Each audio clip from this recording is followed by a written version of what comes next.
Experts recently gathered at the Vatican to discuss how a church document on married life remains relevant more than 50 years after it was written. The two-day event examined Humanae Vitae. It was published by St. Paul VI in 1968 and is considered a landmark test against the manipulation of human life and explaining God's plan for marriage and the transmission of life. We go now to one of the speakers at the conference, Professor Pia De Solenni, moral theologian, ethicist, and cultural analyst. Welcome back, Pia. Tell us more about this event, who attended, and what were some of the highlights? Great to be back, Monty. Thank you.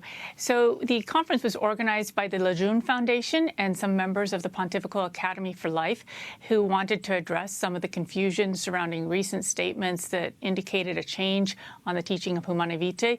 The participants were what I would call practitioners. They're people in academia, medical doctors, people who work in parishes, communicating fertility awareness. So it's a wide spectrum of practitioners. I found it to be probably one of the most joy-filled events of this kind that I've attended.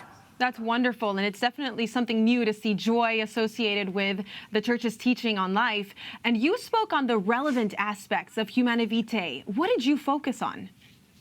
So I focused on the anthropological aspects and on conscience. The anthropological meaning that there's a whole pedagogy. The document is not about contraception, frankly, at the end of the day, and it's not about having as many babies as you can or not having as many babies as you can. It's what does it mean to be human, and what is human love?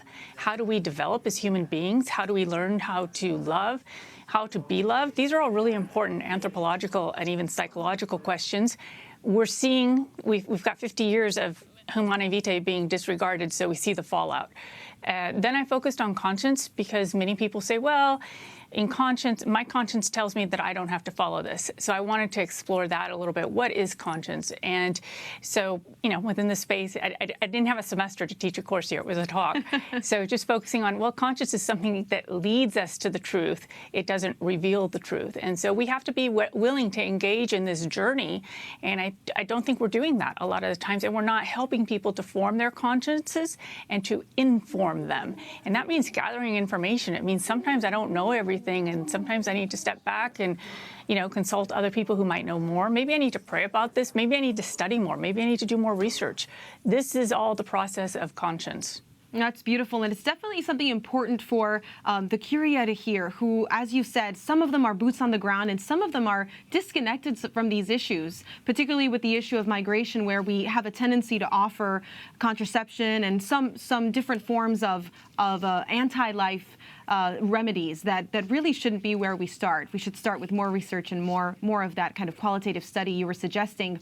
One speaker said something beautiful in his opening remarks, that the current society exalts, quote, freedom without relation to truth. That was Cardinal Ladaria. He also quoted the late Pope Benedict XVI, who said of Humanae Vitae, what was true yesterday remains true today. What's your take on his comments? I was so excited to hear his comments. I think Humanae Vitae is more relevant than ever. Again, we have 50 years of fallout.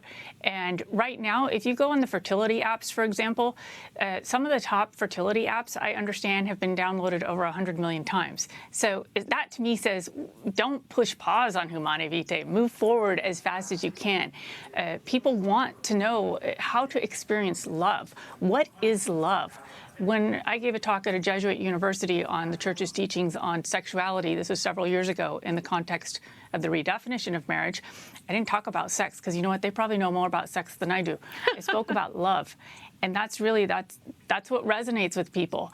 And so I think we kind of have to shift the conversation. And how do we begin? Again, there's an anthropology here. I have a priest friend who, when men come to him and they say, look, I want my wife to be open to life. We need to have more babies. What can I tell her from the catechism? He tells the men, he says, go home and help your wives. So again, there's an anthropology here. We have to create a community that supports this. That's right. Thank you so much, Professor Pia De Solenni, moral theologian, ethicist, and cultural analyst.